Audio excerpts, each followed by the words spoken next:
হ্যাঁ বাবা, বলো। বাবা, তোর মা তোর কথা খুব বলছে, কয়েকদিনের জন্য গ্রামে এসে ঘুরে জানা।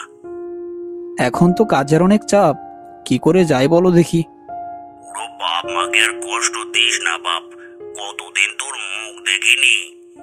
আচ্ছা বাবা, আমি এখন একটু ব্যস্ত রয়েছি, পরে ফোন করে না হয় তোমার সাথে এই বিষয়ে কথা বলবো। ফোনটা কেটে দিলাম। পাশের ঘর থেকে বর্ণালী এসে বলল, কে ফোন করেছিল গো? বাবা গ্রামে যেতে বলছিল, বললাম ব্যস্ত রয়েছি। আহা, কেন? সামনেই তো একটা বড় ছুটি পড়ছে তোমার, চলো না ঘুরে আসি। তুমি তো কোনোদিনও তোমার গ্রামে নিয়ে যাওনি আমায়। আচ্ছা থাক না, আমরা না হয় অন্য কোথাও থেকে ঘুরে আসবো, কি বলো?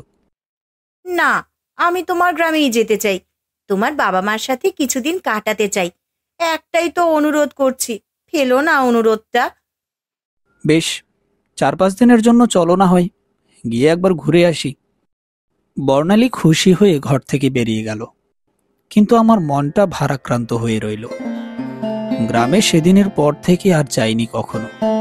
কষ্ট পাই এটা ভেবে যে তাকে আমি বাঁচাতে পারিনি। তবুও বর্ণালীর মুখের দিকে চেয়ে রাজি হয়ে গেলাম গ্রামে যেতে।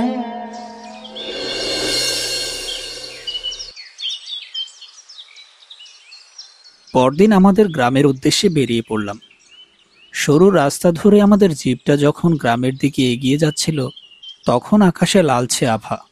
সূর্য ডোবার আগ মুহূর্তে দৃশ্যটা দেখে বেশ ভালো লাগছিল। বর্ণালী বলল, কি সুন্দর গ্রাম! আমি তো ভাবতেই পারিনি তোমার শৈশবের বাড়ি এতটা নিস্তব্ধ আর শান্ত।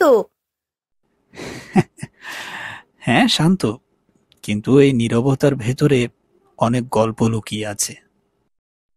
বর্ণালী আমার কথা শুনে কিছু আন্দাজ করতে পারল। বলল, কি ব্যাপার বলো তো রাহুল, তুমি কি আমাকে কিছু লুকাচ্ছ? কই না তো।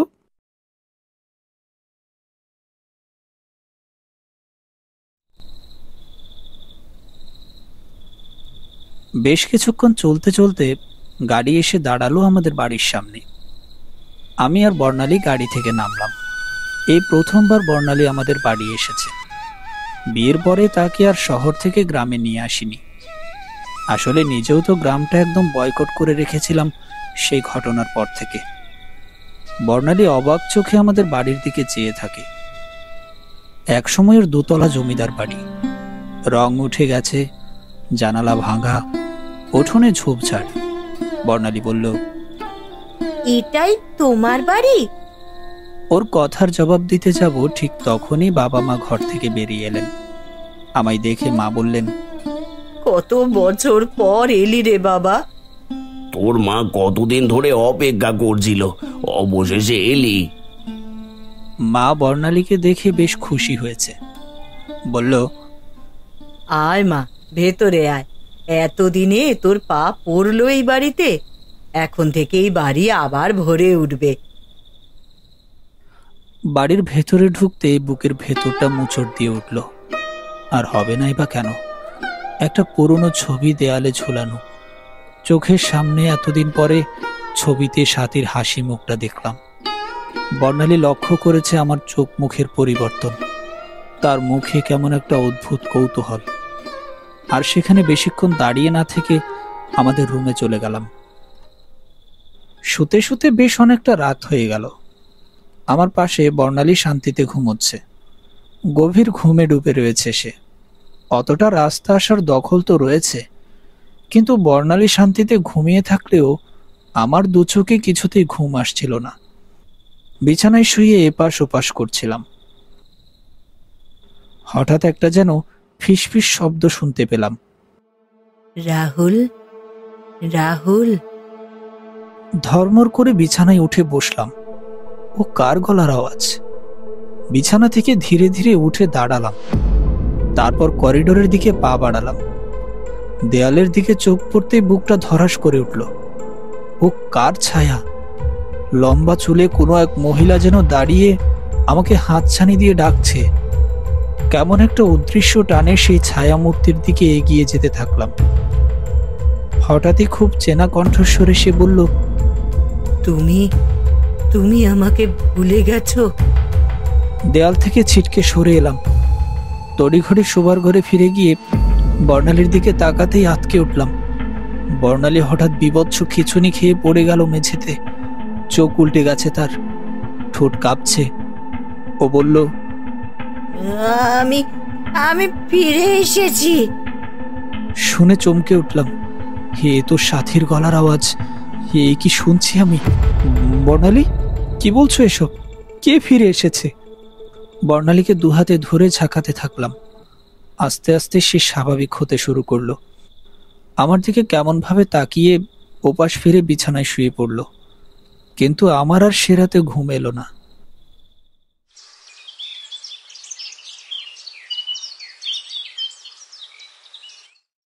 ভোরবেলা রান্নাঘরে ঢুকেছি।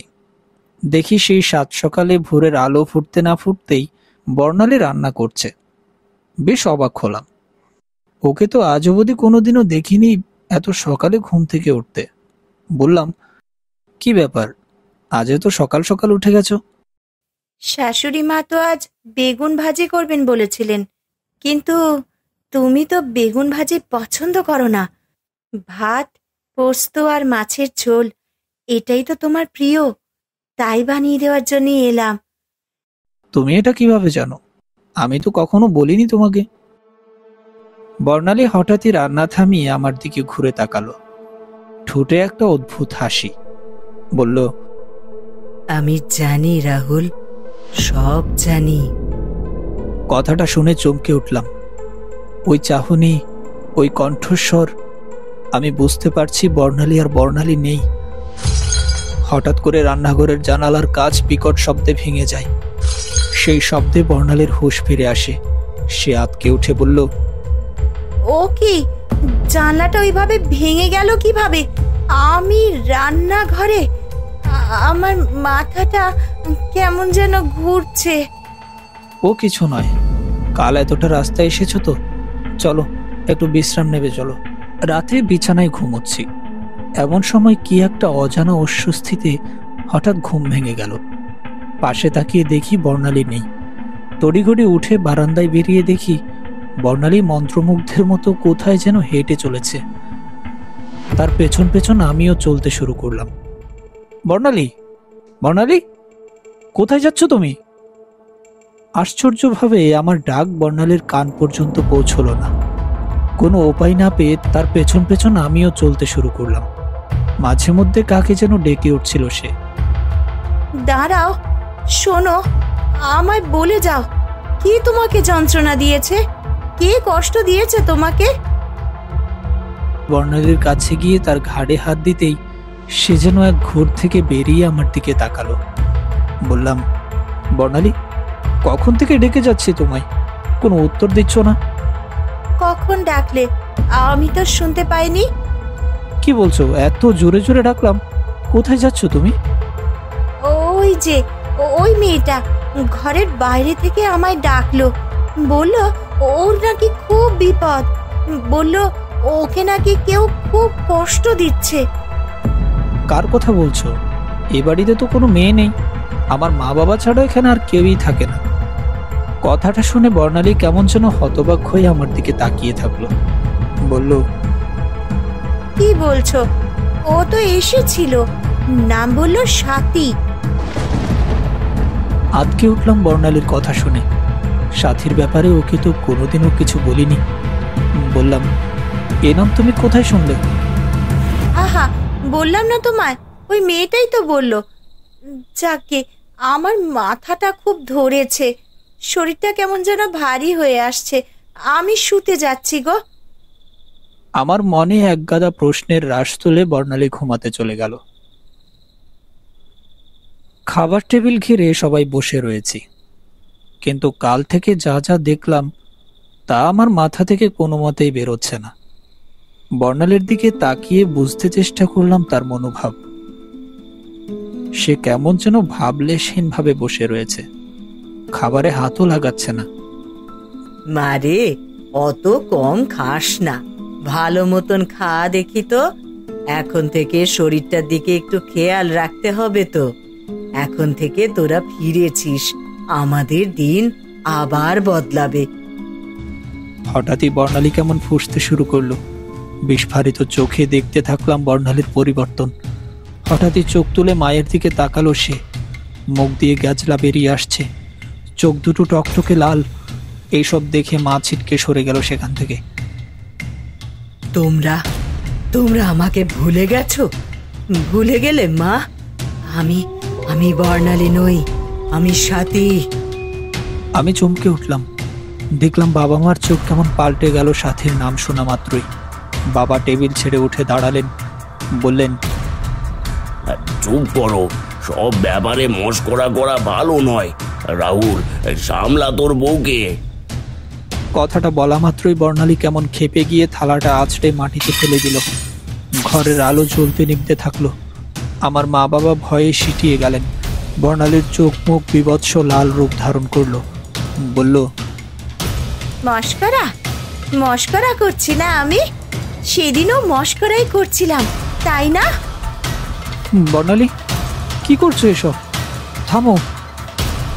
বর্ণালী আমার দিকে তাকিয়ে নেতিয়ে পড়ল। তাকে নিয়ে শোবার ঘরে চলে গেলাম। আমার মা বাবা সেখানেই দাঁড়িয়ে রইলেন। খাবার টেবিলের ঘটনার পর থেকে মা বাবার সাথে আর কথা বলিনি, না তো ঘর থেকে বেরিয়েছি। কি যে হচ্ছে কিছুই বুঝে উঠতে পারছি না। হঠাৎই দেখলাম একটা পুরনো অ্যালবাম টেবিলের উপর রাখা। হে কি, এ তো আমার আর সাথীর বিয়ের অ্যালবাম। অ্যালবামটা খুলে আনমনে পাতা উল্টাচ্ছি। হঠাৎই পেছন থেকে একটা করুণ কান্নার শব্দে ঘুরে তাকালাম। দেখি বর্ণালী খাটের এক কোণে বসে কাঁদছে। ও বলল, তুমি জানো না রাহুল, ওরা আমাকে পুড়িয়ে মেরেছে, কারণ আমার বাবা পণ দিতে পারেনি। না, এটা সত্যি হতে পারে না। আমার দিকে তাকাও, দেখো দেখো একবার কিভাবে আমাকে পুড়িয়ে মেরেছে, দেখো। কথা বলতে বলতে বর্ণালীর মুখে ফুটে উঠেছে আগুনে পোড়া দাগ। মুখটা কেমন যেন বিভৎস হয়ে উঠল মুহূর্তেই। বললাম, কি চাও তুমি? বর্ণালী হেসে ওঠে।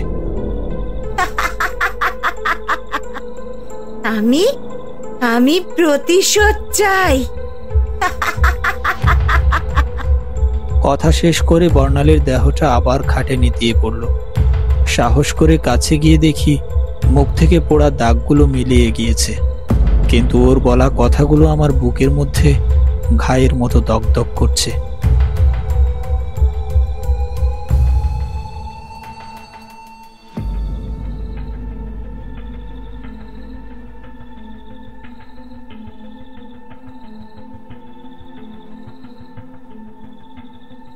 বাবা, যা শুনছি তা কি সত্যি? তুমি আর মা মিলে সাথীকে? তোমার কাছ থেকে কোনো কথা শুনতে চাই না আমি। বারণ করেছিলাম, বারবার বারণ করেছিলাম ওই হাড় হাবাতের ঘরের মেয়ে তুলে এনো না, কিন্তু তখন তো আমার কথা শোনোনি। এক কাপড়ে মেয়েটা ঘরে উঠে এলো। না তো তার বাপ দিল কোনো সোনা গয়না, না তো দিল নগদ টাকা। দেখ বাচ্চা, যা করেছি তোর মঙ্গলের জন্যই করেছি। চুপ করো। আমার মঙ্গলের জন্য? আমি একটা মেয়েকে ভালোবেসে এই বাড়িতে নিয়ে এলাম। সে তোমাদের মেয়ে হয়ে থাকতে চেয়েছিল, তোমাদেরকে নিজের মা বাবার মতো আপন করে নিতে চেয়েছিল, আর তোমরা আমার বাইরে চাকরি হওয়ার সুযোগে ওকে খুন করে দিলে। চুপ করো। এখন তোমার পাগলের প্রলাপ শুনে আমাদের সময় নষ্ট করার কোনো উপায় নেই। হে আত্মা ভয়ঙ্কর, আমি ওঝাকে ডেকে আনছি, কিছুক্ষণের মধ্যেই চলে আসবে। এ বাড়িতে আমি আর এক মুহূর্ত থাকবো না। বর্ণালীকে নিয়ে আমি এক্ষুনি বেরিয়ে যাচ্ছি। এ কথা বলার সাথে সাথেই উঠোনে নেমে আসে বর্ণালী। তার শরীর আপাত মস্তক পোড়া, চুল ছড়ানো, চোখ জ্বলছে। ও বলল, আমি আমার প্রতিশোধ না নিয়ে কোথাও যাব না। তোমরা আমাকে হত্যা করেছো, আগুনে ফেলে দিয়েছিলে। কত কেঁদেছিলাম রাহুল, আমি সেদিন কত কেঁদেছিলাম। ওনাদের কাছে আমার জীবন ভিক্ষা চাইছিলাম, তোমাকে বারবার করে ডেকেছিলাম জানো। ওনারা আমার কোনো কথাই শুনলেন না। বলেছিলাম শহরে গিয়ে তোমার সাথে মিলে কাজ করে ওনাদের যত টাকা লাগে সব এনে দেব, কিন্তু ওনারা কিচ্ছু শুনলেন না, কিচ্ছু না। আমি যখন আগুন লেগে ছটফট করে কাঁদছিলাম, ওনারা নিষ্ঠুরের মতন হাসছিলেন। ঝোড়ো হাওয়া বইতে থাকে, বাড়ির দরজা জানালাগুলো আপনা আপনি বন্ধ হয়ে যেতে থাকে। হঠাৎই বাড়িতে প্রবেশ করে আমাদের গ্রামের ওঝা। উনি এসে হাতের মুঠোতে কিছু একটা নিয়ে বিড়বিড় করে মন্ত্র পড়ে বর্ণালীর দিকে ছুড়ে মারে। বর্ণালী আর্তনাদ করে মাটিতে লুটিয়ে পড়ে। ওঝা বলল, ব্যাপার অনেক দূর গড়িয়ে গেছে দেখছি। যাও দেখি আগুন জ্বালানোর ব্যবস্থা করো। মুহূর্তের মধ্যে কাঠ জড়ো করে আগুন লাগিয়ে উঠানের মাঝে ওঝা মন্ত্রপাঠ করতে শুরু করে। রিং রিং রিং স্বাহা, রিং রিং রিং রিং স্বাহা, রিং রিং রিং স্বাহা। কিছুক্ষণ মন্ত্র পাঠ করার পরে সে গম্ভীর স্বরে বলল, এই বাড়িতে এক অভিশপ্ত আত্মা আছে, যাকে তোমরা আগুনে মেরেছ। সে শান্তি পায়নি, আজ সে প্রতিশোধ নিতে এসেছে।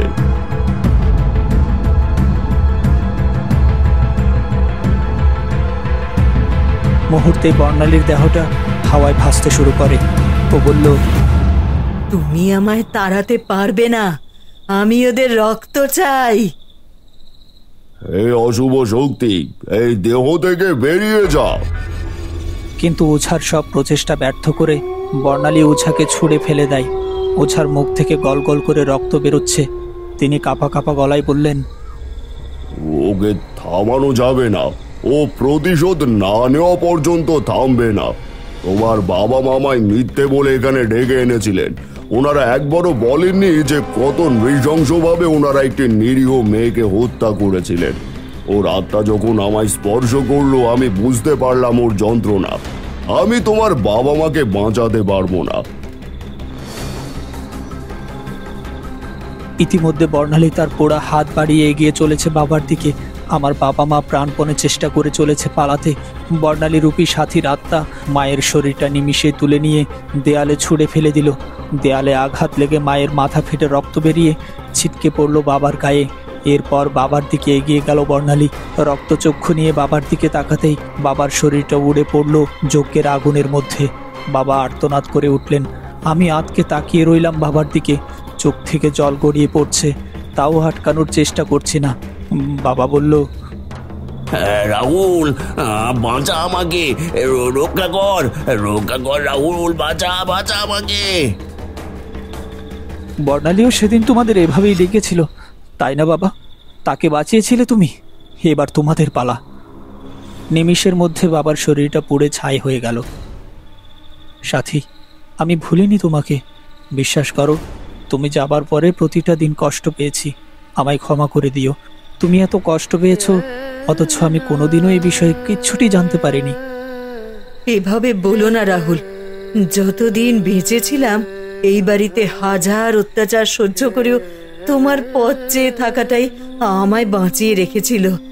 তুমি যে আমাকে কত ভালোবাসতে, তার প্রমাণ আর দিতে হবে না, আমি জানি। যাই হোক, আমার কাজ শেষ, এখন আমাকে যেতে হবে। তোমার নতুন বউ খুব ভালো মেয়ে, আমায় মাফ করো তার শরীরে ভর করার জন্য। সে তোমায় খুব ভালো রাখবে গো। চলি রাহুল, ভালো থেকো। এ কথা বলে সাথীর আত্মা বর্ণালীর দেহ ছেড়ে দিল। বর্ণালী মাটিতে পড়ে গেল।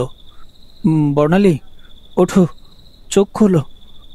বর্ণালী চোখ খুলে আমার দিকে তাকালো। ও বলল, আমার কি হয়েছে? আমি কিছুই মনে করতে পারছি না। তারপর বর্ণালীকে সব খুলে বললাম। সেদিনের পর থেকে আর কোনোদিনও সেই অভিশপ্ত বাড়িতে ফেরত যায়নি।